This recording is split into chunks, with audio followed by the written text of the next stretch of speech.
If you're using a Samsung Galaxy phone and noticing that your device isn't charging as fast as you expected, you might be missing out on super fast charging too.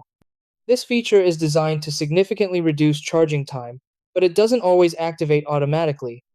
In many cases, users are plugged in and charging normally without realizing that a specific setting, cable, or adapter is required to unlock the fastest speeds. That can make it feel like your phone is underperforming, even when everything seems connected correctly. The key is understanding that super fast charging too depends on both software settings and compatible hardware working together.